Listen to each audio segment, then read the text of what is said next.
Bonjour à tous, merci de nous rejoindre dans l'entretien de ce dimanche. Les médias au Bénin, mesdames et messieurs, entrent, on peut le dire, dans une ère nouvelle marquée par une volonté affirmée de régulation et aussi de co-régulation. Le nouveau président de l'ARAC, Haute Autorité de l'Audiovisuel et de la Communication, affiche, lui, un certain optimisme puisque décidé à ramener, j'emprunte ces mots, l'église au centre du village. Dans le même temps, le code de déontologie a fait peau neuve en prenant en compte les exigences de l'époque. Cette dynamique soulève des questions essentielles. Comment concilier liberté d'expression et responsabilité éditoriale? Quels sont les enjeux de la co-régulation pour l'avenir des médias béninois? Nous faisons la discussion ce matin avec un sachant, ancien président de l'ODEM, chantre même, on peut le dire, de la co-régulation et ancien conseiller à l'ARAC. Il s'agit de Marie-Richard Maïndé. Bonjour, conseiller. Bonjour, cher consoeur.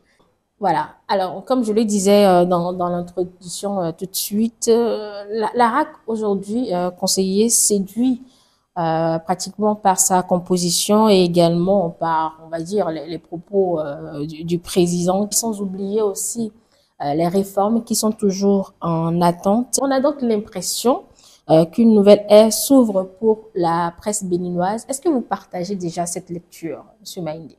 Oui, dans un premier temps, il faut avouer que je partage cet optimisme-là, parce que n'oubliez pas que depuis que la RAC existe en tant qu'institution, le souhait, plusieurs fois exprimé, des professionnels des médias, c'est d'avoir un des nôtres comme président de l'institution. Quand cela se passe comme ça, vous êtes d'accord que le regard jeté sur les organes de presse n'est pas le même que si c'était un politique. Il est vrai, ne nous l'aurons pas, la RAC est une institution hautement politique. Mais quand c'est un professionnel des médias qu'on met à la tête de cette institution, au moins il y a un côté qui est professionnel et il y a un autre côté qui répond aux politiques. Donc c'est déjà un pas important. Il reste que cette fois-ci, la nouvelle mandature de la RAC donne la preuve de ce que nous avions vu juste en demandant à tous les chefs d'État passés, à tous nos présidents de la République, de faire en sorte qu'au moins pour une fois, on puisse faire l'expérience d'un professionnel des médias à la tête de l'institution de régulation. Un professionnel des médias à la tête de cette institution avec les déclarations. Vous l'avez entendu, elles sont nombreuses quand même, ces déclarations. Est-ce que c'est pas plus ou moins un peu de trop? Cela dépend. Je me dis que s'il a préféré agir ainsi, c'est parce qu'il a compris que la déception est profonde au sein des professionnels des médias et qu'il lui revient, maintenant qu'il est président, de nous redonner de l'espoir. Maintenant qu'il est président, vous faites bien de choisir ces mots-là, puisqu'il a été... je le dis. Je dis maintenant qu'il est président, parce que n'oublions pas qu'il était vice-président de l'institution et le conseiller chargé même de la régulation des médias au sein de la 4e mandature.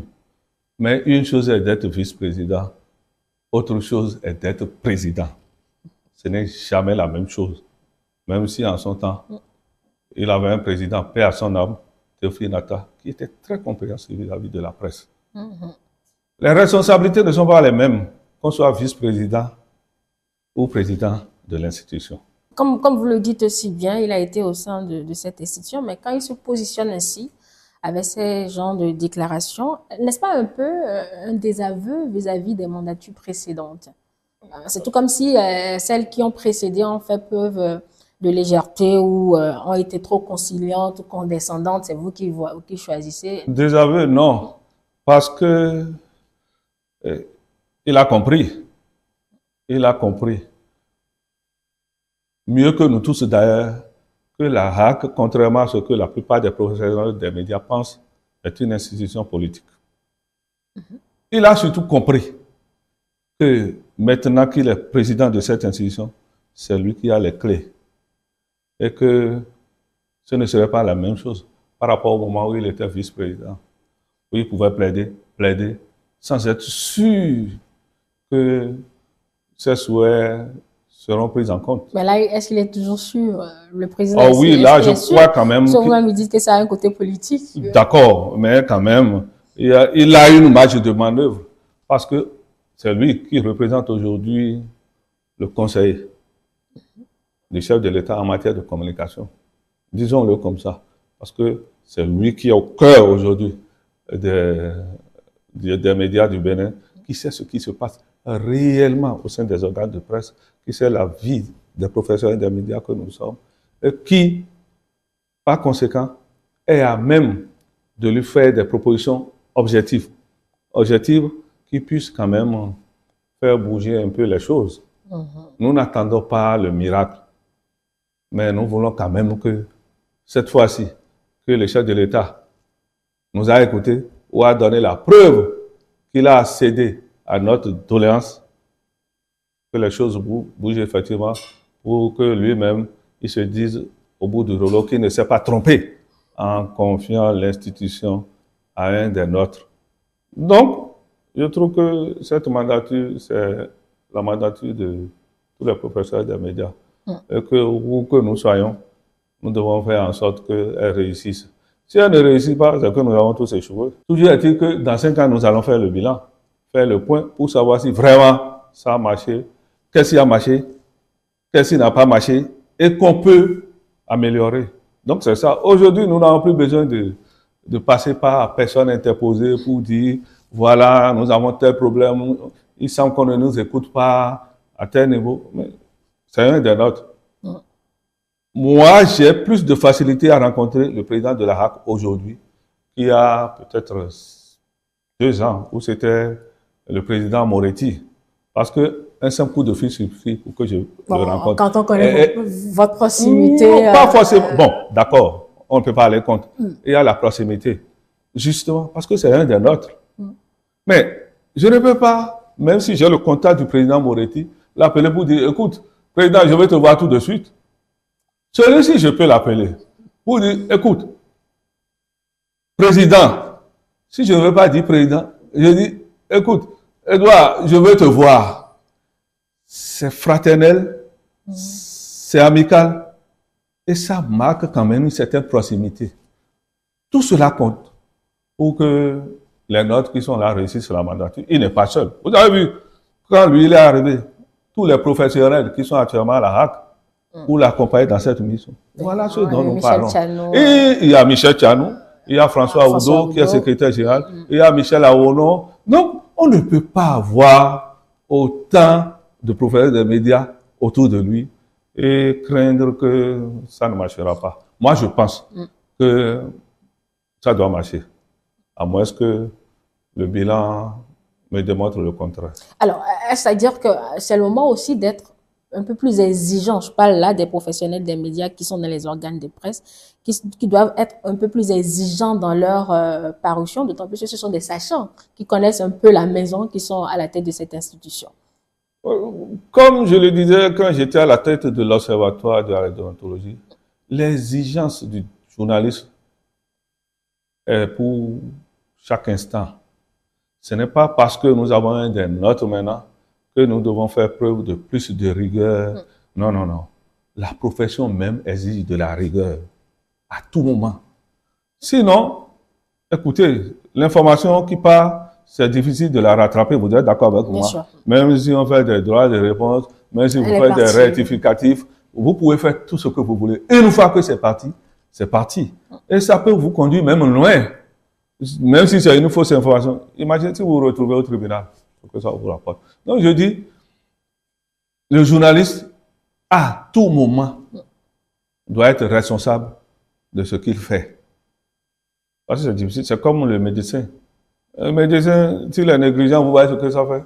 Ça peut coûter la vie à un président citoyen. Donc, il n'y a pas un moment pour le médecin d'être vraiment vigilant. Non, non, non. À tout moment, il doit l'être. Tout comme le journaliste. Vous l'avez dit, il y a cette présence, forte présence des professionnels des médias au sein de l'institution qu'est la RAC. Dans le même temps, on attend toujours la matérialisation de cette réforme. Mais pour une presse, Monsieur Maïndé, qui informe de moins en moins, surtout à la recherche de scoop avec l'avènement du numérique est critiqué aussi par tous. À votre analyse, est-ce que cette presse aujourd'hui est d'abord prête et suffisamment responsable pour être digne de cette attention, on va dire, des pouvoirs publics? Bon, c'est une question que vous pouvez vous poser vous-même, étant de la profession également. Mais bon, aujourd'hui, c'est vous que j'ai en face de moi. D'accord. Je suis dans un autre rôle, mais toujours dans l'exercice de la fonction, de la profession. Non, je dis toujours que à voir notre presse aujourd'hui, on n'a pas de raison. Bon, on ne peut pas être fier, il faut l'avouer. On ne peut pas être fier pour plusieurs raisons. Je ne veux pas jeter quand même de l'opprobre sur la profession à laquelle j'appartiens. Mais je pense qu'il y a beaucoup reste à faire. Et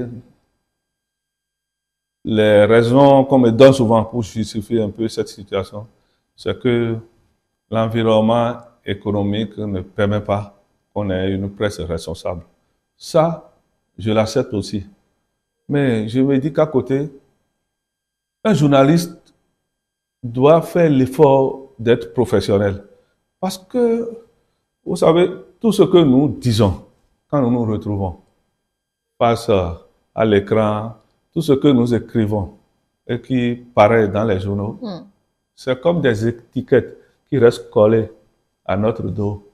Et quand nous nous retrouvons au sein des populations, les gens lisent ces étiquettes-là. Si vous êtes bon, vous êtes professionnel, on dira même sans que vous ne le sachiez, on dira, ah, voilà tel journaliste. Ah, il est bon, il est professionnel. Mais si vous avez fait l'option d'être un divorcé avec nos tests, moi je veux parler du code de déontologie, de la loi 2015, portant code de l'information, si vous faites cette option-là, on le dira aussi. À un moment donné, les gens vont même vous jeter la pierre. Ce qui fait que nous sommes obligés d'être professionnels. Malheureusement, ce n'est pas le cas.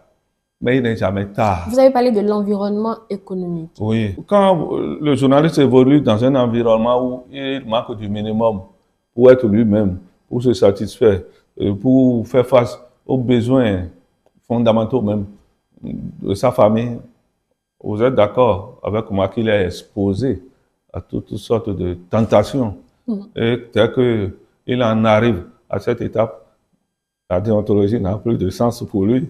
Bon, il devient une proie facile à tout le monde. Absolument. Donc, voilà ce que je veux dire par environnement économique. Et vous connaissez la santé financière de nos organes de presse, la plupart des organes. Est-ce que justement, nous-mêmes, bon, quand je dis nous, patrons de presse, en tout cas, tous ceux qui tournent autour, ne sommes pas quelque peu responsables, Monsieur Maïndé? Non, les premiers responsables, c'est nous, les patrons de presse. Parce qu'on a toujours ventilé le besoin de se mettre ensemble que personne ne prend en compte. Oui, on a décidé en temps de former des groupes de presse. Justement. On a milité pour ça. Devenu? Mais ce projet est voué à l'échec, carrément, parce que... Là, vous le confessez. Oui, c'est voué à l'échec parce que il y avait eu quand même plusieurs tentatives qui n'ont pas abouti, simplement parce que chacun veut avoir son organe, être à la tête d'un organe et se dire promoteur ou directeur de la publication. Les contrats. On veut gérer soi-même les contrats. Il y a beaucoup de paramètres qui entrent en jeu par rapport à cette question-là. Mais en le faisant, on oublie que en réalité, c'est l'union qui fait la force. Quand vous êtes un groupe de presse, ça veut dire que vous mettez plusieurs compétences ensemble. Vous mettez beaucoup d'organes ensemble. Et que dans ces conditions, il n'y a pas de raison que ça ne marche. Mais bon, nous sommes dans un environnement où il y a peut-être 10, 15 ans, c'était des partis politiques, on en avait jusqu'à 100, plus de 100. Mais bon, aucun chef de parti politique en ce moment-là ne voulait quand même fusionner avec un autre. Bon, moi, je pense que chaque chose a son temps et que peut-être qu'il arrivait un moment où les professionnels des médias, surtout les patrons de presse, vont comprendre qu'en réalité, c'est l'union qui fait la force. Et que quand on veut évoluer de façon solitaire, on est fragile, on est exposé à toutes sortes de difficultés. Et dans ce contexte, avec la réforme qui vient, vous pensez que on sera mieux logé, conseiller? Attendons de voir ces réformes-là et vraiment. Puis aussi, on n'est pas digne de confiance. Est-ce que, ben, voilà, ces pouvoirs publics pourront réellement nous pousser au devant de la scène? Non, il faut avouer que la presse a été et, la structure ou bien sous, en tout cas, et la rupture et même du temps de Yahi Boni, la presse n'a pas été vraiment prise au sérieux et on n'a pas bénéficié d'appui tel que cela se doit. C'est l'enfant Si pauvre. l'état des lieux est le même? C'est l'enfant pauvre en réalité hein, de toutes les structures depuis près de 15 ans.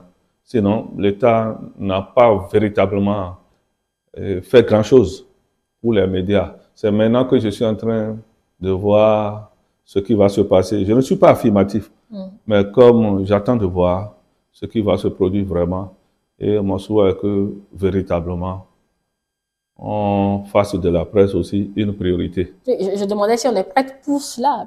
Mais on n'a pas le choix. Parce que dès que les réformes, il est là, mais est-ce que nous sommes prêts nous-mêmes? On n'a pas le choix. Dès que les réformes seront mises en œuvre, ceux qui ne veulent pas constateront qu'ils n'ont pas le choix et qu'il faut qu'ils se mettent dans la danse.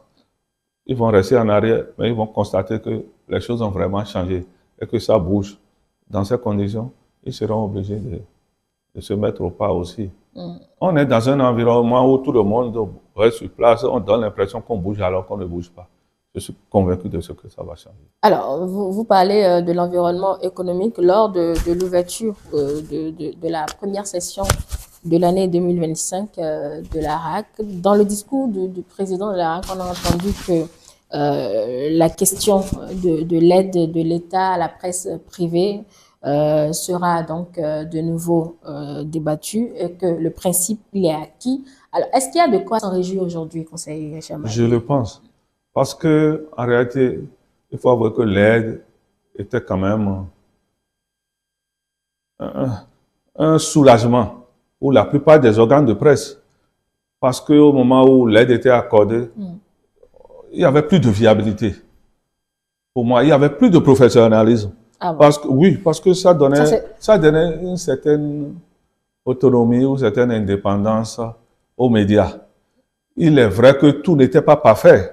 Raison pour laquelle, sous la 5e mandature, qui était la mienne, à un moment donné, nous avions dit unanimement à la conseil de cette mandature qu'il faut arrêter l'aide directe aux organes de presse, c'est-à-dire l'argent qu'on remet aux promoteurs d'organes de presse, parce qu'on avait reçu beaucoup de plaintes en son temps où il paraîtrait, je dis bien, il paraîtrait que c'était les patrons de presse qui utilisaient cet argent-là pour s'acheter des voitures ou à d'autres fins. Alors que l'aide, normalement, était destinée aux organes. Ça pouvait servir à acheter des ordinateurs et d'autres équipements, ce qui n'était pas le cas. D'où, au cours de notre mandature, nous avions décidé d'arrêter l'aide directe et d'aller au fond. Où, désormais, c'est sur présentation d'un projet viable qu'on allait mettre de l'argent à la disposition des entreprises qui sont obligées de rembourser cela après un certain nombre d'années. Je pense que c'était la formule retenue, ça. Et nous avions préparé tous les tests qui créaient le fonds, tout se passait bien. Je pense qu'on a bloqué l'aide pendant 3 années. Ce qui faisait 1,50 milliard, si j'ai bonne mémoire. Et on se disait qu'avec cet argent, on peut quand même démarrer quelque chose. On avait fait en sorte que les présidents de nos fêtières, c'est-à-dire l'UPMB et le CNPA, je ne sais pas si l'ODEM était retenu dedans, fassent partie du comité de pilotage du fonds. Bon, qu'est-ce que c'est devenu aujourd'hui? Je n'en sais rien. Toujours est-il que, normalement, on devait avoir déjà près de 2 milliards dans ce Oui, compte-là, bon, si c'est bien maintenu. Maintenant que le problème de l'aide refait surface, je me demande si c'est, on va renouer avec l'aide directe, ce qui était dénoncé par les professionnels des médias, ou si c'est cette formule d'élaboration d'un projet viable pour les organes qui sera retenue. Je n'en sais rien, mais on attend de voir ce que l'actuelle mandature de la RAC oui, va retenir. vous, en initiant de la soumission de projets viables pour les médias, vous espérez quoi concrètement? Peut-être que c'est cette option qui sera choisie par la RAC, on n'en sait rien, mais si on reste là-dessus, vous, en initiant ce projet-là, c'était quoi l'objectif? Oui, c'était pour que l'aide aille vraiment pour le développement des médias, au lieu que ce soit de l'argent facile pour les patrons de presse. Parce que n'oublions pas, les professionnels des médias eux-mêmes sont plus nombreux que les patrons de presse. Aujourd'hui, vous prenez un organe et je prends une télé, vous avez peut-être un ou deux patrons, promoteurs de presse, mais tout le reste, le nombre que vous faites, vous ne voyez pas que vous êtes majoritaire. Par rapport à ceux qui vous dirigent, voilà la réalité. Donc cette proposition était pour au moins permettre à ceux qui sont sur le terrain, qui font le travail, d'avoir au moins le minimum de conditions qu'il faut pour être plus professionnel. On pouvait aussi, dans les projets, souhaiter parler de formation à l'interne. Tout ça là, c'était possible en son temps. Et je pensais que c'était mieux par rapport à l'aide directe qu'on donne Au patron de c'est presse. ce que je pense. Même étant patron de presse. Est-ce que c'était effectif, la question de la formation à travers cette aide accordée aux médias? Oui, il y a peut-être 15-20 ans, lorsqu'on procède à la répartition de l'aide de l'État, il y a forcément l'UPMB qui présentait un projet, ou la commission chargée de la répartition de l'aide qui présentait un projet pour la formation des professeurs des médias. Tout comme le CNPA aussi présentait un projet pour la formation des patrons de presse. Et ils ont eu une cagnotte réservée à la formation. À un moment donné, ça s'est bien passé, je pense. Parce que n'oubliez pas que pour le secteur privé, ceux qui arrivent sont pour la plupart des gens qui n'avaient vraiment aucune formation de base en la matière. Il fallait donc essayer de les accompagner progressivement. Et voyant que les organes de presse même n'avaient pas les moyens de le faire, il était du devoir des associations fêtières de le faire. Ce qu'elles ont fait pendant des années, ça a marché, ça a prospéré, puisque quand même, on a des produits finis de ces formations-là qui sont bons, bien appréciés sur le terrain. De même, à un moment donné, les fêtières sont montées à un niveau supérieur et de la cagnotte qui leur a fêté permettait à certains professeurs de médias, comme même des patrons, de s'inscrire dans les écoles de formation professionnelle. Il y avait le CAFPJ, il y a l'université journaliste d'Abom et Calabi, tous ceux-là qui ont contribué à la formation des professionnels des médias. Donc, on ne peut pas affirmer tout de go que l'aide n'a pas été utilisée à bon escient. Non. Il vaut mieux être honnête. L'aide a permis la formation de beaucoup de journalistes. Même moi qui suis ici, c'est grâce à l'aide de l'État, la presse privée, que je me suis retrouvé à Dakar, au CESTI pour la formation. Il en est de même pour beaucoup nombre de journalistes. Absolument. Donc, ne disons pas que l'aide n'a servi à rien et que seuls les patrons de presse en ont profité. Non. Vous avez dit qu'il y a 20 ans que cela servait, mais aujourd'hui, il y a ce procès qui est fait aux professionnels des médias, manque de formation. Quel regard portez-vous sur la qualité de ce que font les professionnels des médias aujourd'hui? Est-ce que vous avez ce même jugement? Oui, je pense. Hein.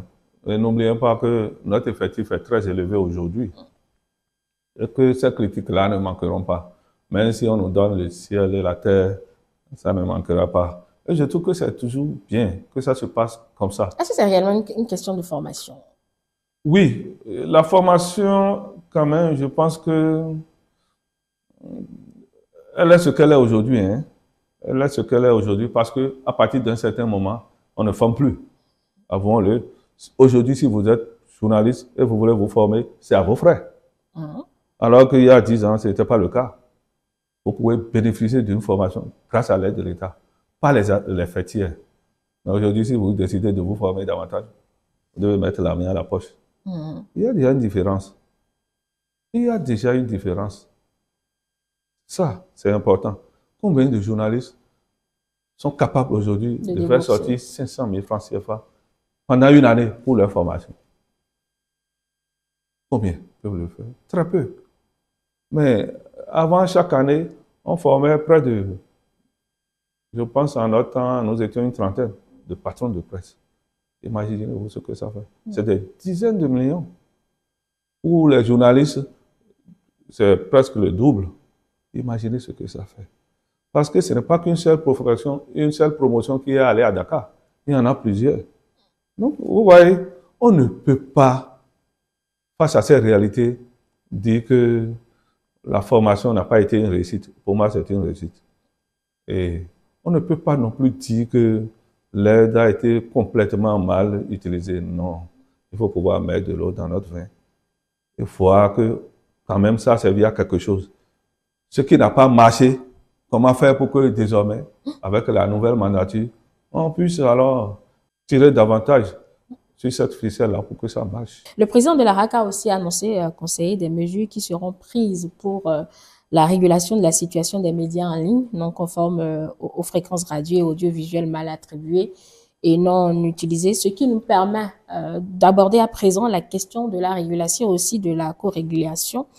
Mais déjà, il y a ce nouveau code de déontologie présenté par l'ODEM comme étant conforme aux réalités de l'UCOC. En votre qualité d'ancien président de cet organe, et vous qui avez été, comme je le disais à l'entame de ces échanges, chantre de la co-régulation, comment appréciez-vous ce travail qui a connu, on va dire, son épilogue? Je ne sais pas, moi, je n'ai pas été surpris quand j'ai appris que l'actuelle mandature de la RAC veut aller à la co-régulation. Parce que le dossier de co-régulation, je l'ai géré quand j'étais président de l'Observatoire de la déontologie et de l'éthique dans les médias, vers les années 2011-12. Et il se faisait que c'était sous la 4e mandature de la RAC, dont le vice-président était l'actuel président de la RAC.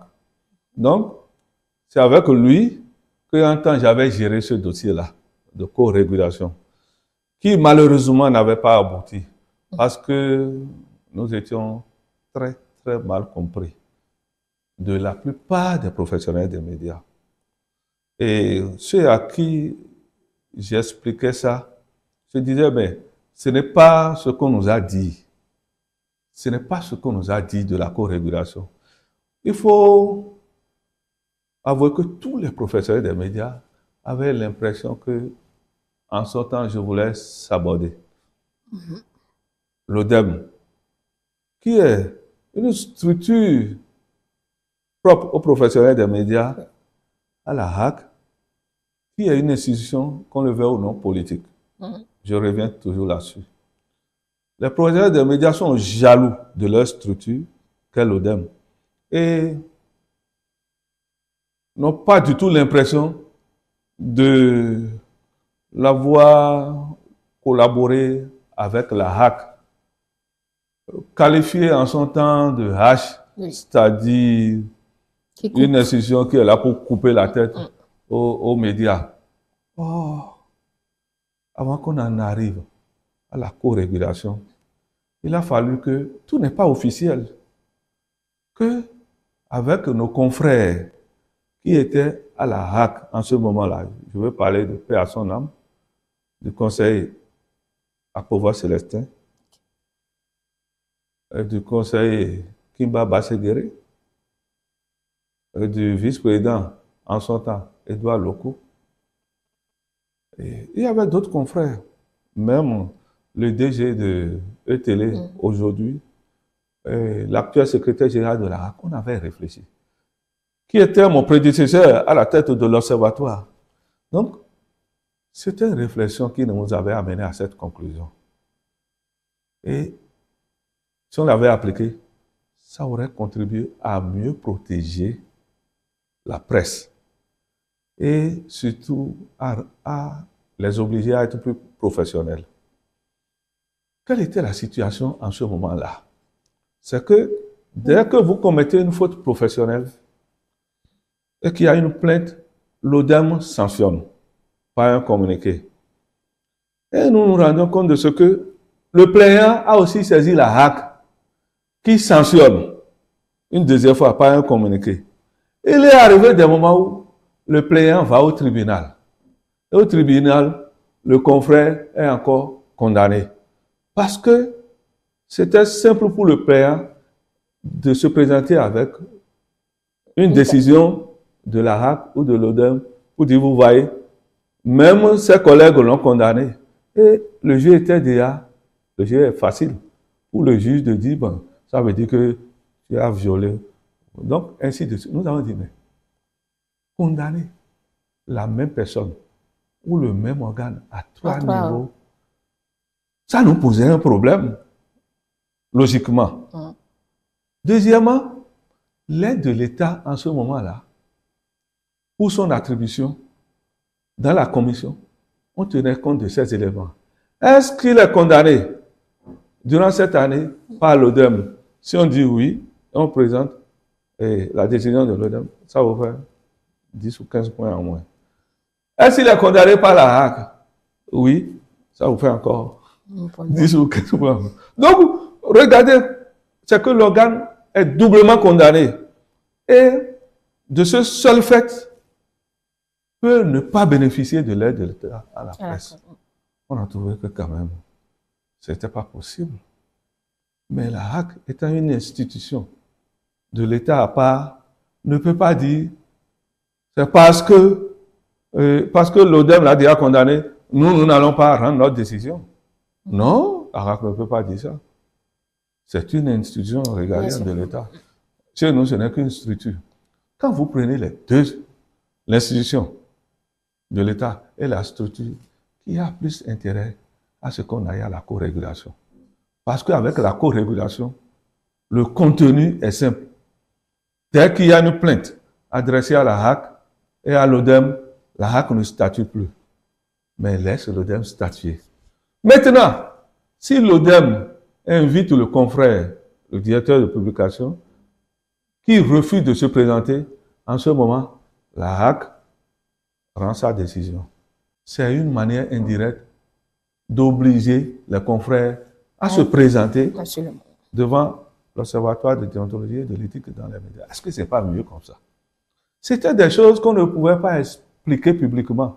Parce que, n'oubliez pas, au sein de la 4e mandature, il y a des gens, même des nôtres, qui étaient farouchement contre la co-régulation, que des conseillers à la HAC viennent s'asseoir avec les membres de l'ODEM pour dire on statue sur une plainte. Non. Ça, vous l'avez expliqué à 3 niveaux.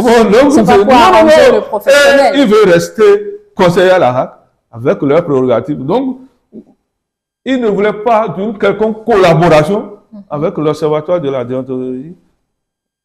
Donc, voilà la situation.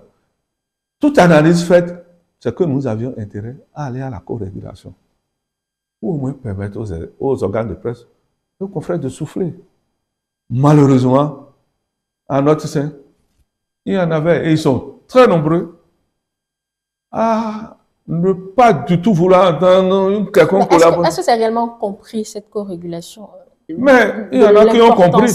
Il y a beaucoup, il y en a qui ont compris. Mais le grand monde n'a pas compris. Ils se disent, pour eux, c'est une première, on n'a jamais vu l'ODEM et la HAC collaborer. Non, non, non, non. Alors que dès qu'on a initié ce projet, je me rappelle en 2012, je m'étais retrouvé en Bulgarie pour la co-régulation. Et c'est l'exemple béninois qui était montré. Donc nous étions vraiment honorés. Et vous savez, dans les démocraties, c'est comme ça. La presse est un pilier fondamental dans les démocraties. On se dit, bon, voilà encore un modèle, c'est bien. Et les instances de régulation de l'espace francophone, on les a invités. J'étais là, on s'est expliqué, On a tout dit. Même les Sénégalais qui d'habitude nous dévançaient. Oui. Mais ils étaient épatés. On revient au pays. Maintenant, pour renforcer cela, la RAC était déjà prête. Le président Natam avait demandé en son temps maintenant de rédiger un document qui va servir de base à la co-régulation. Tout cela a été fait. Mais l'obstacle, c'était les nôtres qui n'en voulaient pas du tout. Y compris même des présidents de nos fêtières. Donc, dans ces conditions, j'avais presque les bras coupés, mais pas la suite. Quand je me suis retrouvé à la RAC et que le président Guy Constant est allé à l'ODEM, il a compris l'importance et il a tout fait pour qu'on se rattrape. Malheureusement, ça n'a pas marché. Mais si même à la convocation de la RAC, ils n'y vont pas, conseiller, le problème n'est pas réglé. Non, c'est réglé. Au niveau de la RAC, s'ils n'y vont pas, la RAC peut décider de la fermeture. Ce que l'ODEM ne peut pas faire. Oui. Alors, mieux vaut aller là, où avec les confrères, vous allez échanger en toute convivialité et que, pédagogiquement, ils vont vous montrer les failles du travail que vous avez fait, que de se retrouver devant les conseillers à la RAC, où c'est rien que des questions, on va vous poser des questions, et tu vois, donc, ce qui ressemble à de l'humiliation. Parce que là, au moins, à la RAC, il y a les caméras là qui vous montrent. Mais l'ODEM n'a jamais montré une séance plénière. Bon, la décision est publique ou pas? Oui, la décision, on a entre deux mots, il faut choisir le moindre. La décision est publique. Il faut une décision parce que il y a une plainte qui est là. Et le plaignant attend qu'on donne une suite à sa plainte. Vous voyez, on est allé loin à un moment donné. On s'était entendu avec le vice-président de la RAC pour que dès qu'on a une plainte, on appelle le plaignant pour lui dire de venir prendre un engagement. L'ODEM, comme la RAC, nous allons examiner la plainte avec diligence. Mais de prendre un engagement pour dire, dès que nous allons rendre notre décision, on n'ira plus porter plainte au tribunal. Si vous ne prenez pas cet engagement, nous classons la plainte là. On vous donne le feu vert pour que vous allez au tribunal. Parce que nous sommes gênés de voir communiquer nos décisions au tribunal.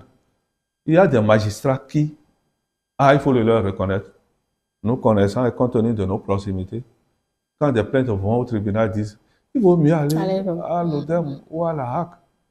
Mais ils ne sont pas obligés de le faire. Quand c'est une plainte qui arrive à leur niveau, ils doivent faire leur travail comme cela se doit. Mais quand même, à des moments donnés, ils disent est-ce que ce n'est pas mieux pour vous d'aller à l'ODEM ou à la RAC? Moi, je me suis retrouvé par la force des choses au tribunal pour soutenir un confrère. Parce que un plaignant avait déjà pris un engagement à mon niveau à l'ODEM pour dire votre décision me suffit. Mais par la suite, je me suis rendu compte qu'il est allé au tribunal. Et quand je suis allé au tribunal, et j'ai sorti l'engagement, pris au juge, le juge a dit tu avais quand même pris un engagement, non? Et pourquoi tu reviens ici? Non, ça, tu n'es pas un homme de confiance. Bon, donc, au moins, ça a soulagé le confrère et ça a impacté un peu la décision. Donc, la co-régulation prise dans un sens ou dans un autre favorise le professionnel des médias. Parce que je trouve que la RAC a autre chose à faire que de tout le temps s'asseoir ou dire, bon, viens, on va, non. Il y a tellement à faire à la RAC pour que la régulation devienne le plat de résistance des conseillers. Professionnalisme, d'accord, mais je vais quand même poser cette question. Est-ce qu'elle contribue réellement à améliorer, par exemple, la qualité de l'information publiée par les professionnels? Oui, je pense. Au moment où on avait commencé cette expérience, je pense que les plaintes étaient réduites. On ne recevait pas assez de plaintes. Parce que c'était comme si le diable s'est réveillé et a voulu couper la tête aux professionnels des médias, ce qui n'était pas le cas. Et il semble aussi que ça permet un nombre de rédactions maintenant d'avoir en leur sein un comité de veille. Parce que c'est ce qui manquait en son temps, ça. C'est parce que les gens ne tenaient pas véritablement les conférences de rédaction, qu'il y avait ces débordements, et tout allait dans tous les sens. Mais en sortant, n'oubliez pas, on avait des confrères qui s'étaient retrouvés en prison. Et bon, l'ODEM en était pour quelque chose. Donc, je pense que les gens se sont ressaisis. Maintenant, je ne sais pas ce que c'est devenu. Et quelle sera votre contribution à vous dans cette co-régulation? Vous avez présenté la chose, bon, comme la vôtre, ce qui n'est pas faux, mais quelle sera votre contribution? Non, l'équipe qui est là est bien outillée. J'ai dit que le président, l'actuel président était le vice-président de la RAC. Et l'actuel secrétaire général de la RAC faisait partie de ceux qui avaient vraiment contribué à cet événement. Donc, je pense que les hommes doivent savoir partir et passer la main à d'autres. Mais je suis heureux que ceux-là soient encore là pour poursuivre cette tâche. Et je pense que si ce n'était pas une bonne initiative, la RAC n'allait pas revenir sur ça. C'est parce que la RAC a compris qu'on ne pouvait pas faire autrement. Et que la co-régulation non seulement permettait à l'ODEM de revêtir tout son caractère, d'avoir toute son importance, mais également à la RAC de s'occuper d'autres choses. Surtout qu'aujourd'hui, on est en train de parler des nouveaux médias, ce qui étend le champ d'action de la haute autorité. Oui, on va revenir là-dessus dans quelques secondes. Il n'y a pas de problème. Il n'y a pas de contribution particulière de votre part, c'est ce que je dois retenir. Oui, de la part de l'ancien président de l'ODEM ou de Maïndé, ancien conseiller à la RAC, je pense que il y a des gens. Vous êtes toujours journaliste, sauf erreur de la Oui, ça on peut pas. Donc, Donc, je pense qu'il y a toujours des gens qui sont là et qui savent de quoi il est question. La seule difficulté que je vois déjà, pour eux, c'est encore de convaincre tous les professeurs des médias de ce qu'il nous faut maintenant. On ne peut pas se tromper deux fois sur le même sujet. Il nous faut maintenant aller à cette expérience. Mais ils ne pourraient pas le faire sans vous. Quand je dis vous, pas forcément vous, Richard Maïndé, mais en tout cas, tous les professionnels des médias qui ont compris l'importance et l'opportunité de la chose, parce que vous avez dit que c'est incompris. C'était incompris. Bon, maintenant, ils seront obligés de reprendre et de faire en sorte que... Insister sur quel élément, par exemple, que c'est plus avantageux pour nous. C'est plus avantageux pour nous, professionnels des médias. C'est plus avantageux pour l'Observatoire de la déontologie et de l'éthique dans les médias. C'est même plus avantageux pour nos associations faîtières. Parce que dès qu'il y a des plaintes et que les condamnations tombent, vous voyez que ce sont les faîtières qui réagissent. L'IPM réagit pour montrer que c'est sévère, il y a tout ça. Or, tout cela pouvait être évité si on accepte qu'on est obligé de répondre à la convocation de l'Observatoire de la déontologie. C'est notre fétiche. Non. Pourquoi l'ODEM va convoquer? On va dire non, on ne va pas répondre. Ce n'est pas possible.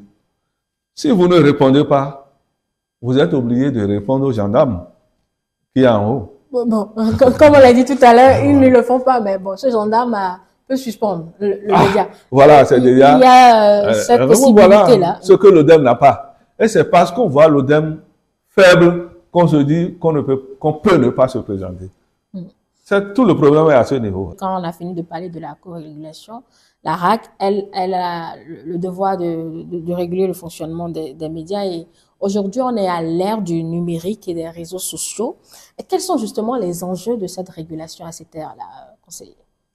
Oui, je pense que aujourd'hui, les nouveaux médias, en tout cas, ce constat-là, moi je l'ai fait, les nouveaux médias posent plus de problèmes que les anciens médias.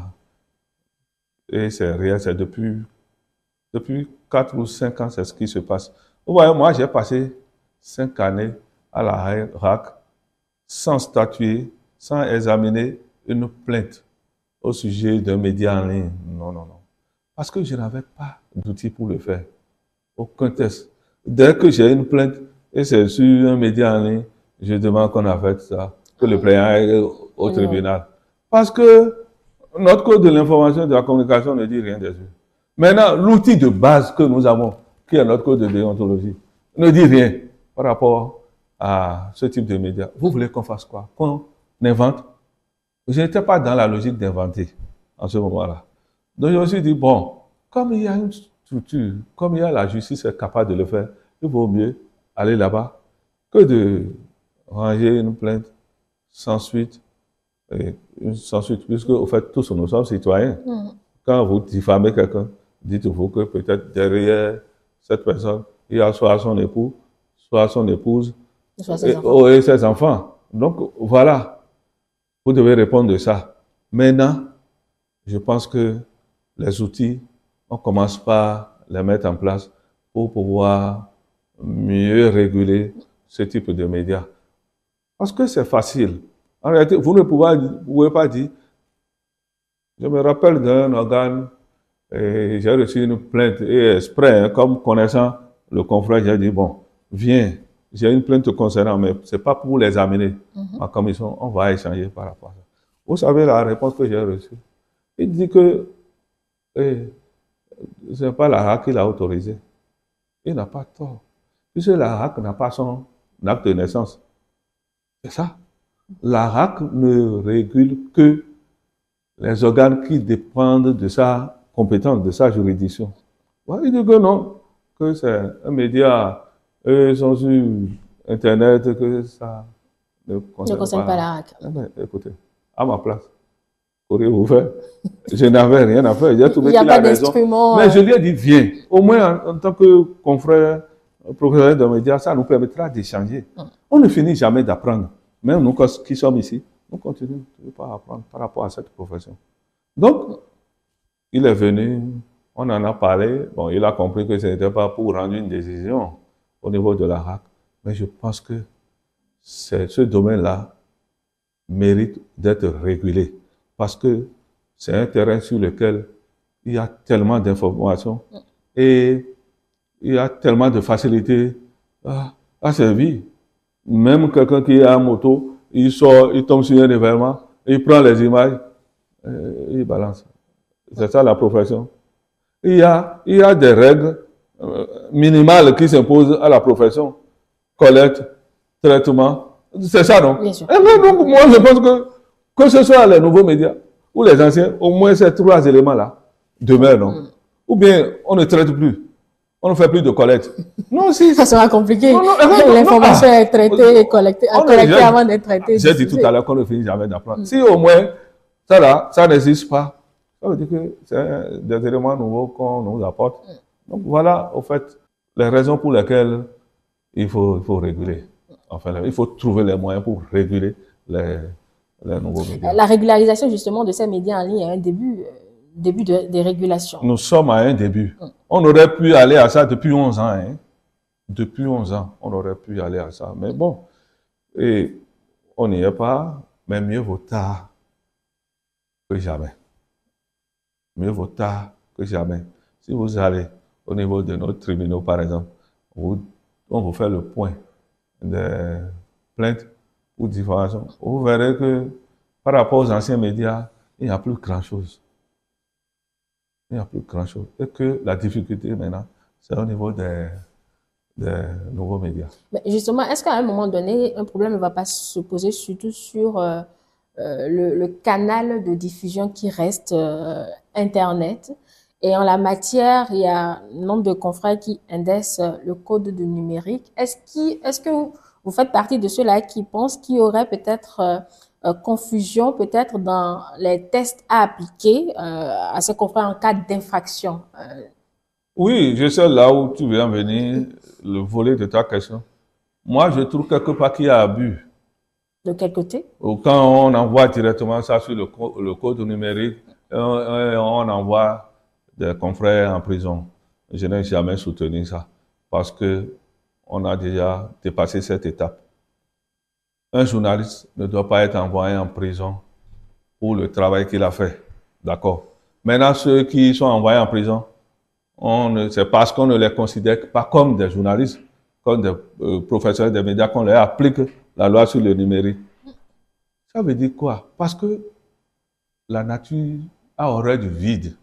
C'est parce que la nature a horreur du vide qu'on applique le code sur le numérique au lieu du code de l'information et de la communication. Maintenant que nous avons compris et que nous voulons réguler ce secteur-là nous-mêmes, en ce qui nous concerne, parce que nous ne sommes plus seuls. Il y a des gens qui même n'étant pas journalistes, tendent à donner l'information au quotidien. Non, c'est à nous de faire cet effort-là et de séparer le bon grain de l'ivraie, de les éjecter de nos rangs pour montrer qu'ils ne sont pas des professionnels des médias et maintenant faire le travail comme cela se doit avec les professionnels des médias. Vous savez, c'est pas parce que c'est sur Internet qu'on ne va pas réguler. Vous diffamez quelqu'un qui est au Bénin, un Béninois qui vit à Cotonou, vous le diffamez. Vous voulez qu'il s'adresse à qui? Quelle structure? Pour au moins avoir l'impression qu'on s'occupe de lui. Il ne peut que s'adresser à des structures qui sont au Bénin. Oui. Bon, donc, voilà. Si vous diffamez quelqu'un sur le territoire béninois et via Internet, normalement, la HAC ou l'ODEM est censé vous interpeller. C'est pas parce que c'est sur Internet que on ne veut pas vous interpeller. Aujourd'hui, ça va plus au tribunal voilà, qu'au niveau faisons en sorte de l'interne. Voilà, c'est bien. C'est parce qu'il y a, j'ai dit, c'est parce qu'il y a horreur du vide. Faisons en sorte que ça n'aille plus au tribunal, mais que ça nous revienne. Et je pense que c'est dans cette démarche-là que l'ODEM est, de même que la HAC, pour qu'on régule les nouveaux médias. Il n'est plus question de dire je suis sur Internet, donc je n'ai rien à foutre. Non, non, non. Non, non, non. Faisons comme si c'était une chaîne de télévision ou une radio qui signe des conventions avec la HAC. Dès que vous signez des conventions, dedans il y a des règles qui vous interdisent de faire certaines choses.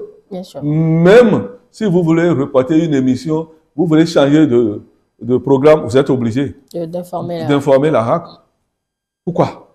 Juste pour qu'on puisse vous suivre. Parce qu'on n'est pas dans la jungle où vous êtes libre de faire ce que vous voulez. C'est juste pour qu'on puisse vous suivre. Et vous pensez que d'autres pensent qu'ils peuvent être au-dessus de tout ça et faire ce qu'ils veulent en toute impunité. Ça ne se conçoit pas. Ça ne se conçoit pas. Il y a des chaînes de télévision que des gens ont créées à volo à un moment donné, sans aucune autorisation, rien. Mais on n'a pas hésité à les fermer. On les a fermés. Parce que non seulement vous concurrencez ceux qui sont dans la légalité sur le terrain, qui payent les impôts, qui payent les professionnels des médias et qui respectent les prescriptions de la HAC. Et vous voulez qu'on les mette sur un même pied d'égalité que ceux qui vivent carrément dans l'illégalité, pensant que c'est à cause d'Internet, ils peuvent émettre comme ils veulent. Non, quand même. Oui.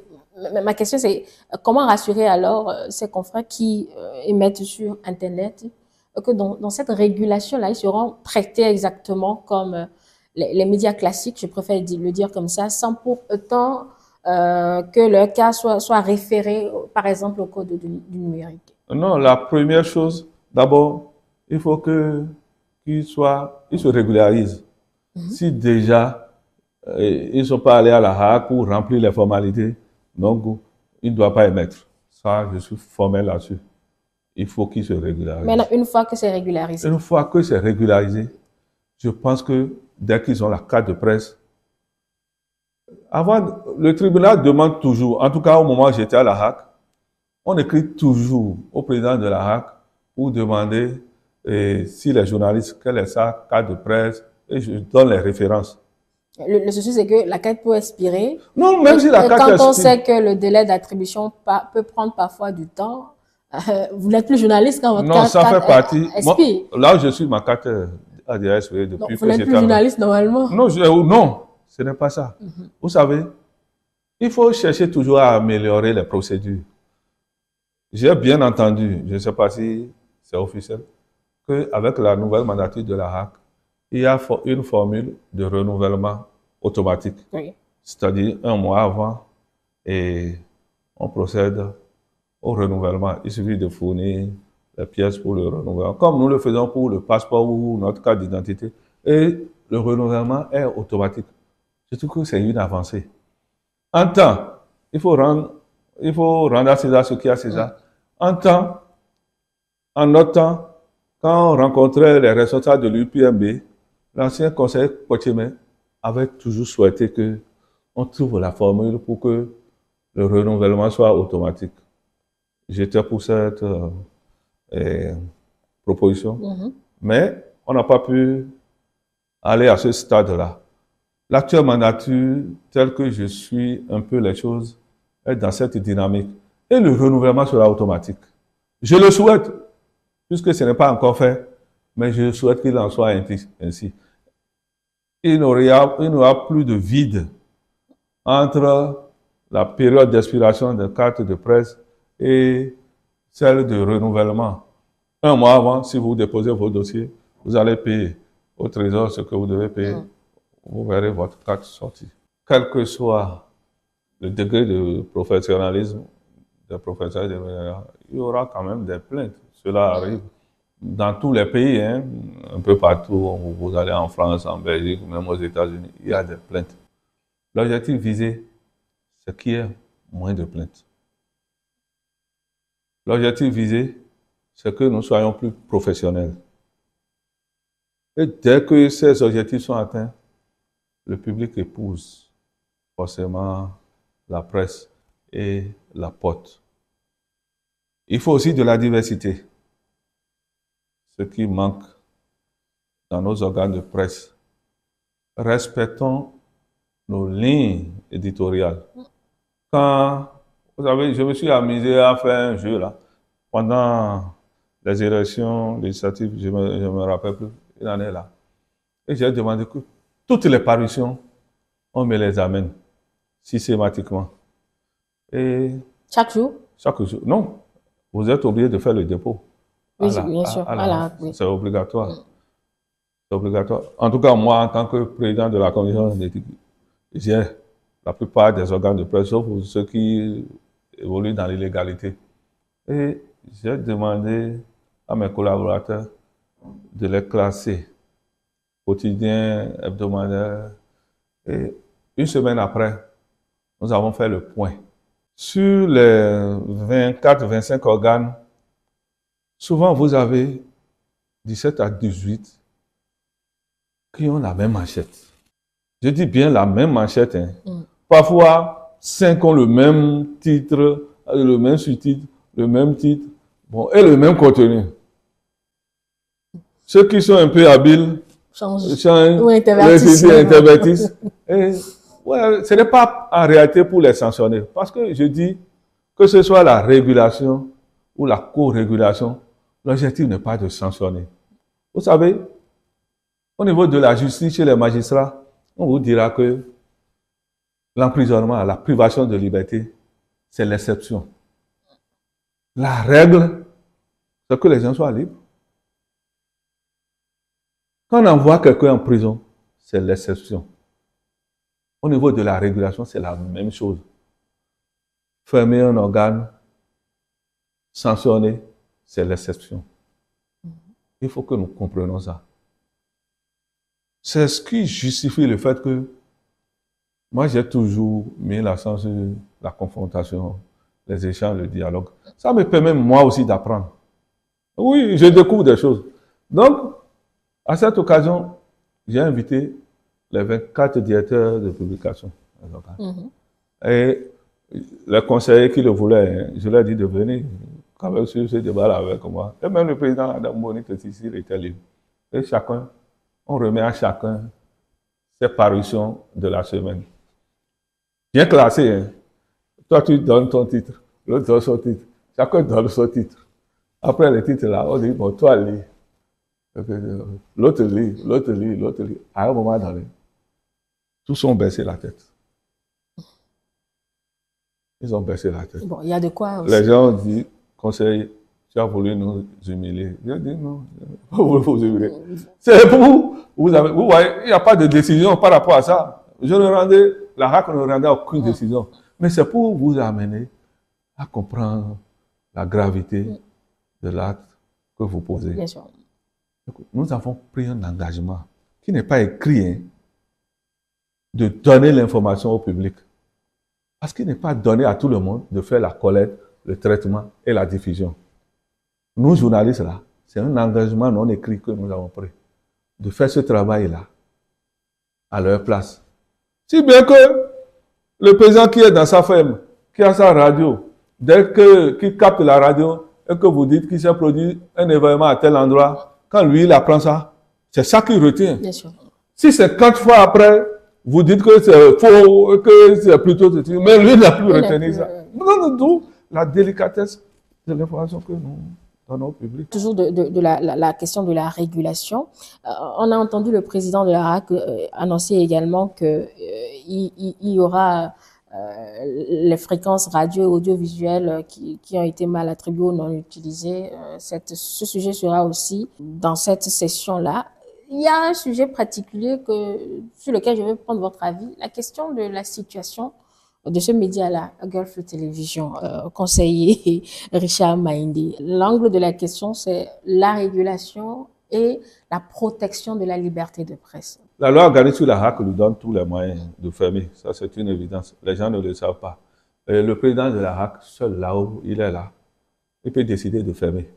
Oui, il a cette mesure conservatoire à sa charge. Vous voyez, non? Bien sûr. Rien. Ce que l'ODEM n'a pas. Donc, il faut le dire. Ce que l'ODEM n'a pas. Mais il arrive des moments où l'ODEM même propose qu'on sanctionne sévèrement un organe. Que l'ODEM en arrive à cette suggestion, vous ne voyez pas que la faute est déjà lourde. Oui, nous voyons toujours un aspect des problèmes, mais c'est que il est rare que nous nous remettons nous-mêmes en cause pour nous demander si c'était nécessaire d'aller à ce stade. C'est tout notre problème. C'est-à-dire, on dit, quand vous tombez quelque part, ne regardez pas là où vous êtes tombé, mais regardez plutôt là où vous avez trébuché. Tout part de là. Qu'est-ce qui s'est passé là? Est-ce que vous êtes bien comporté là? Est-ce que c'est la posture que vous devez avoir là? Voilà. Autant, il y a des paramètres qui entrent en ligne de compte pour la régulation. Et ce que j'ai dit tout à l'heure, je pense résume tout. Je dis que ce soit la RAC, l'institution de régulation, ou l'ODEM, la structure de régulation, on est conscient de ce que ce n'est pas la sanction. Je n'ai même pas dit fermeture, je dis la sanction. On est conscient de ce que ce n'est pas la sanction et la punition qu'il faut, forcément. La sanction n'est qu'une exception. Et que la règle, c'est d'amener les confrères à être plus professionnels. Comment? Par le dialogue, par les échanges. Mais l'autre versant, qu'on ne maîtrise pas, c'est que, bon, nous, journalistes, nous défendons toujours notre paroisse. Mais le simple citoyen que vous avez diffamé, qui veut réparation, n'a-t-il pas ce droit aussi? Et c'est d'ailleurs ce qui fait que dans le code, à un moment donné, on se demandait, est-ce qu'il faut mettre des droits? Puisque nous sommes citoyens, après tout, vrai ou faux? Bien sûr, oui. Ou bien nous sommes au-dessus de l'agent de l'entretien, du technicien de surface, nous sommes au-dessus de ceux-là. En réalité, nous ne sommes pas au-dessus d'eux. On est d'accord? Nous avons les mêmes droits que tous les autres citoyens. Oui. Non, je n'en doute pas. Nous avons les mêmes droits qu'eux. Et pourquoi nous voulons qu'on nous considère comme des gens étant au-dessus d'eux? Ah, c'est ça le problème. S'ils portent plainte, c'est parce qu'ils sont certains de ce que nous sommes là pour rendre justice. Même si ce n'est pas envoyer les gens en prison, même si ce n'est pas si. Mais nous sommes là pour ça, non? Oui, bien sûr. Ah ouais. Le souci, c'est que le média dont nous parlons maintenant est fermé depuis plusieurs mois déjà. C'est quand même des confrères qui sont à la maison, conseiller. Notre mandature, quand on l'a installé, et ça faisait peut-être 9 ou 10 mois avant et après la suspension du Benoît libéré, de Aboubakar Takou. Et je me suis dit, fermer quand même un journal, qu'est-ce qu'il faut faire, qu'est-ce qu'il faut faire. Et on y a réfléchi. Mais, vous voyez, les plaignants étaient encore là et suivaient comment ça évolue. Ce temps de repos, je suis sûr que ça fait du bien. À qui? Au Benoît libéré. Surtout pas aux poches. Parce que peut-être ça lui a... oui, les poches sont une chose, mais avant les poches, il faut penser à soi-même, à la profession. À la profession. Nous n'allons pas penser... Bon, si le chirurgien ou bien le médecin va passer seulement à sa poche, chaque jour, il va tuer des gens. Il va tuer des gens. C'est d'abord le sérieux qu'on y met qui fait que la poche est bien remplie. Regardez depuis comment cet organe épate par le travail qu'il fait. Est-ce que c'est pas bien? Donc, je pense que pensons à nous, d'accord, à nos poches, mais pensons également à ceux, les innocents que nous diffamons presque tous les jours et qui n'ont aucun pouvoir pour revendiquer quoi que ce soit. Donc, vous êtes en train de dire que cette situation, c'est... Je ne dis pas que la situation... Je ne parle pas par rapport à Golf FM, au groupe de poste Golf. Oui. C'est comme si on est pressé. Vous verrez que la situation du groupe de presse sera rétablie. Je ne sais vraiment quand, Oui. hein, puisque c'est le souhait de tout le monde. Tous, confrères, nous souhaitons que ce groupe de presse reprenne. Ça va venir. Continuons à demander aux nôtres qui sont là de faire en sorte que le groupe reprenne. Et je pense que ça viendra. J'ai l'impression que nous sommes pressés, mais bon, c'est comme ça. Laissez les choses aller à leur rythme. Le groupe de presse et la Gazette du Golfe va reprendre. J'en suis certain. Parce que même notre pays n'a pas intérêt à ce que, à l'étranger, on dise que les organes de presse sont fermés au Bénin et qu'on est en train de vraiment vouloir réduire au silence les médias. Non, on n'en arrivera pas là. D'accord, allez, on va finir sur votre analyse à vous, votre réaction à vous sur ce nouveau test de l'ODEM ou cette actualisation du code de déontologie. Vous avez été ancien président de cet organe. Alors, les nouveaux articles vous inspirent quoi, conseiller? Non, tout à l'heure, même avant de venir, j'ai lu le tout. Et je pense que, au fait, au moins, on a introduit les nouveaux médias dans notre code de déontologie. Ce qui veut dire que l'ODEM, dès que ce sera adopté, peut désormais réguler également ces médias-là. Sans ça, l'ODEM ne pouvait rien. Même si on lui transmet 1000 plaintes, l'ODEM ne pourra pas examiner ça. Parce qu'on ne peut pas trancher, rendre décision sans un test. Deuxièmement, quand j'ai lu, j'ai constaté que, au fait, l'ODEM a essayé de montrer que ce qui est appliqué aux médias traditionnels est valable également pour les nouveaux médias, désormais. Il y a des articles qui n'avaient pas besoin d'être dupliqués, mais l'ODEM l'a fait. Je trouve que la répétition est aussi pédagogique, spécialement pour les nouveaux médias, alors que ça existe déjà. C'est pas une si mauvaise chose. Désormais, j'ai lu, les droits sont au nombre de 25 et les devoirs au nombre de 8, mais il y a aussi des directives qui sont au nombre de 12. Les directives, en réalité, visent à accompagner les organes de presse par rapport à certaines spécificités de la profession. Ne faites pas ci, ne faites pas ça. Au sein des rédactions, ayez forcément un comité de lecture pour veiller sur certains aspects. Bon, je pense que c'est nécessaire aussi. Mais dans l'autre code, il y a un dernier article qui dit que le code prend en compte toutes les lois relatives aux médias. C'est-à-dire, celui qui a le code, ça ne suffit pas. Il faut qu'il s'imprègne du contenu de la loi 2015 portant code de l'information et de la communication.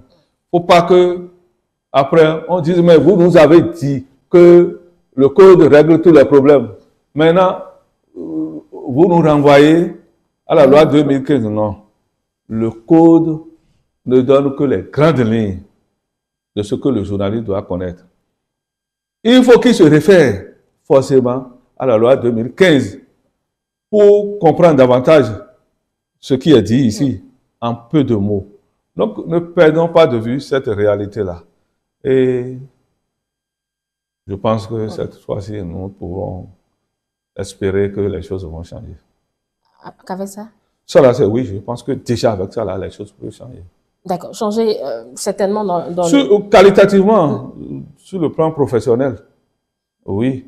Et que même ceux qui viennent brouter, si je peux utiliser le terme, sur le terrain des médias, croyant que, sans être journaliste, ils peuvent donner des informations là, comprennent que désormais, attention, on a des éléments pour les extraits du groupe. Je pense que tout ça là, c'est déjà important. Avouons qu'aujourd'hui, on ne sait pas qui est qui en ce qui concerne les médias en ligne. N'importe qui se lève, fait ce qu'il veut et pense qu'il est journaliste. Que déjà en mettant des informations comme ça à la disposition de tout le monde, lui, peut se prévaloir du titre de journaliste, ce qui n'est pas vrai. Voilà. Allez, on va finir sur cette question. Pour vous aujourd'hui, puisqu'on a parlé de régulation et de co-régulation, quel est aujourd'hui le défi de ces deux éléments importants donc, pour la profession? Si nous pouvons réussir, on dira, il ne dira pas aujourd'hui, nous pouvons réussir la co-régulation. Dites déjà, vous que je vous dis que vous... Non, oui, on dira, mais il est venu encore parler de co-régulation. Bon, donc, moi je pense que si, effectivement, on peut réussir cette expérience de la co-régulation, vous verrez que tous les autres pays qui nous entourent viendront encore à notre école. Parce que, comme ça n'a pas marché chez nous, eux-mêmes, ils ne se sont plus donné la peine de l'expérimenter pour voir ce que ça comporte comme avantage. Mais si le Bénin reprend, ils se diront, ah, le Bénin a repris cette expérience de la co-régulation des années 2010. Allons voir de quoi il est question. Donc, c'est déjà un avantage pour nous. Deuxièmement, vous verrez que on constatera une nette amélioration par rapport au professionnalisme des journalistes. Ils ne pourront plus se permettre de faire comme ils ont l'habitude de le faire. Et la troisième chose, c'est qu'il y aura une visibilité certaine au niveau des médias en ligne. Oui. C'est une connexion. Il y aura une visibilité certaine au niveau des médias en ligne. Et quand vous mettez ces trois éléments-là ensemble, il n'y a pas de raison que le public ne commence pas encore à s'intéresser à sa presse. Oui, à un moment donné, aller au niveau de la morgue, il y a un kiosque au niveau de la morgue. C'est un monde fou. Bien sûr. À partir de 7h30, 8h, 9h, mais difficilement on peut passer sur cette voie-là. Aujourd'hui, allez, vous ne verrez personne. Il y a quelques-uns encore. Hein? Quelques c'est pas des heures. C'est pas des heures, il y a quelques gens. Mais c'est pas réconfortant pour nous. C'est pas réconfortant pour nous. Parce que ça montre que nous ne sommes plus vraiment un pouvoir. Et que c'est un slogan que de dire quatrième pouvoir. Non, moi je ne suis pas dans cette dynamique-là. C'est pourquoi je veux que quand même notre presse retrouve ses lettres de noblesse. Et c'est un défi majeur que l'actuelle mandature de la RAC a relevé. Nous ne sommes là que pour les accompagner. Avant de vous laisser partir, puisque nous sommes au terme de ces échanges, on sait que le rôle des médias, c'est l'information et divertir et également éduquer. Alors, comment conseiller, les médias peuvent-ils justement participer à l'enjeu de développement durable sans être traités de collabos des pouvoirs publics? Oh, ça pose un autre problème, selon moi, le problème de la ligne éditoriale. Est-ce qu'au Bénin, nous en avons vraiment? C'est un problème. Parce que partout, hein, même si vous allez en France, on vous dira tel média est de telle tendance, tel autre est de telle tendance. Moi, ce que je je pense, face à tout ça, c'est que, quel que soit, je dis bien, quelle que soit la ligne éditoriale, c'est que l'organe fasse un effort d'équilibre. Même dans notre code, on dit équilibre. Ce n'est pas parce que votre ligne éditoriale est telle que vraiment vous devez rester là, soit à taper sur eh, l'autre ou à ne rien faire par rapport à un autre camp. Non. Tout organe, quelle que soit sa ligne éditoriale, doit avoir un souci d'équilibre. Parce que au cours d'une formation, on nous a dit que, en fait, quel que soit l'organe, si c'est une télévision, vous ne savez pas combien de personnes vous suivent. Et les tendances de ceux qui vous suivent, leur appartenance politique, vous ne pouvez pas le savoir. Ceux qui vous suivent sont bien de l'opposition, Comme de la mouvance. Il en est de même pour les journaux. Ceux qui les lisent là sont bien, aussi bien de l'opposition que de la mouvance. Mais est-ce qu'en matière de développement d'un pays, il y a opposition et mouvance? Ah oui, c'est le jeu politique qui le demande. Ça, c'est le jeu politique-politicienne. Non, pas forcément un jeu politique-politicienne. Vous savez, un parti politique sérieux vise à accéder au pouvoir, à prendre le pouvoir. Donc, c'est de son devoir de dénoncer ce qui ne marche pas et de faire des propositions constructives. Je dis bien des propositions constructives. Parce que le jeu politique est un jeu d'alternance. Ton tour arrive, tu exerces le pouvoir dans sa plénitude et tu fais ce que tu penses être bon pour le peuple. Mais si, à un moment donné, le peuple là, pour qui tu travailles, juge nécessaire de ramener quelqu'un d'autre, comme ça a été le cas aux États-Unis, alors, du moment où vous n'êtes pas ensemble, du moment où vous n'êtes pas dans la même dynamique, toi, tu deviens une opposition de force. Pas pour détruire, mais au moins pour exprimer un autre son de cloche. Faire des propositions qui peuvent aussi permettre au pays d'avancer. D'accord. Nous avons une conception tellement erronée de mouvance opposition, tout comme si on est sur un champ de bataille bien armé, où il faut s'anéantir, il faut se tirer dessus, il faut se neutraliser à tout prix. Non, ce n'est pas ça, le jeu politique. Donc, je ne veux pas aller sur ce terrain de destruction, d'autodestruction. Je ne veux pas aller sur ce terrain. Je préfère qu'on s'inscrive dans la logique de contribution, d'échange constructif. Donc, voilà pourquoi je dis, pour les organes de presse, ce n'est pas indiqué que on reste calqué par rapport aux idées d'un camp, mais qu'on essaie quand même de temps en temps de permettre aux voix discordantes, oui, de s'exprimer. Par respect pour ses lecteurs, par respect pour ses auditeurs, par respect pour ses téléspectateurs. Là où tu es journaliste, mais tu ne sais pas. Qui sont ceux qui t'admirent en te voyant sur le plateau? Tu penses que c'est seulement des opposants qui t'admirent ou des mouvanciers qui t'admirent? Certainement que dans les deux cas, il y a des gens qui trouvent que, bon, elle est bien placée, voilà, j'aime telle chose en elle. Mais si déjà, ils constatent que tout le temps, c'est ça, vous voyez que sur le plan professionnel, tu ne te formes même pas. Oui. Tu sais déjà, on sait déjà à peu près quand on te voit ce que tu veux dire. Donc, c'est à nous de faire cet effort-là pour que nous ayons quand même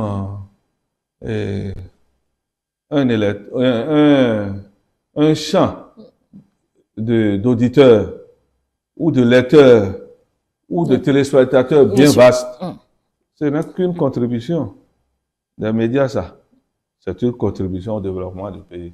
Merci à vous, Marie-Richard Maïdé, ancien président de l'ODEM, ancien conseiller à la RAC. Avec vous, nous avons beaucoup plus parlé bien évidemment des enjeux de la co-régulation pour l'avenir des médias avec cette ère nouvelle pour la profession. Je vais vous laisser quelques minutes pour conclure, Marie Chamaïl. Je dirais que les professionnels des médias, dans leur ensemble, doivent prendre conscience du fait que nous sommes tous soumis à l'épreuve avec la nouvelle mandature de la RAC et que c'est un défi commun que nous devons relever. Cela passe par un travail de qualité dans nos différents organes de presse. Cela passe également par une autocritique, une remise en cause de nous-mêmes, de ce que nous étions. Et cela passe surtout par la prise en compte des nombreuses propositions faites depuis des années, dont l'une est naturellement la co-régulation. C'est maintenant que nous devons commencer par donner la preuve de ce que, au fait, si des organes étaient fermés, c'est parce que nous avons une part de responsabilité dans ces situations. C'est maintenant que nous devons comprendre davantage que le journaliste, en réalité, n'a pas de droit autre que les droits que les citoyens ordinaires, oui. Le titre de journaliste ne nous donne pas de droit particulier. Par conséquent, ce qui est attendu de nous, c'est simplement d'être professionnel. Et quand on l'est... Bon, le droit particulier quand même dans la profession. Le droit particulier quand même dans la profession. Dans l'exercice de la profession, il y a des droits. Oui, quelques droits particuliers. Oui, à part aller faire la collecte, quand vous arrivez et on sait que c'est des journalistes, ouais. On a le droit de vous ouvrir les portes, Absolument. De vous permettre d'avoir l'information. Ça là, on le connaît, n'importe qui ne peut pas se prévaloir du titre de journaliste, d'accord. Mais en dehors de ça, on n'a pas de droit particulier. Nous avons les mêmes droits. Donc faisons en sorte que ce soit notre profession qui nous rehausse. D'accord.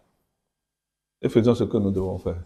Merci à vous de vous être prêtés à l'exercice. Mesdames et messieurs, ainsi pour faire l'entretien de ce dimanche que nous avons consacré, vous l'avez constaté, à la profession, puisqu'il fallait parler des enjeux de la co-régulation avec l'ODEM qui a rendu public le nouveau code et aussi la RAC qui s'inscrit justement dans cette co-régulation, ce qu'il fallait comprendre, les enjeux, les défis. Nous l'avons abordé avec Marie-Richard Maindé, ancien président de l'ODEM, également ancien conseiller à la Haute Autorité de l'Audiovisuel et de la Communication. C'est tout pour cet entretien que nous vous avons proposé depuis le studio François-Xavier en Lime. Nos programmes se poursuivent sur l'ensemble de nos plateformes numériques, notre site internet, le www.etelebénin.com, notre chaîne YouTube Etelebénin. Téléchargez l'application pour nous suivre un peu plus facilement. N'oubliez surtout pas d'activer la cloche de notification. Vous pouvez retrouver également cet entretien en nouvelle diffusion lundi en soirée. Télé avec vous, pour vous.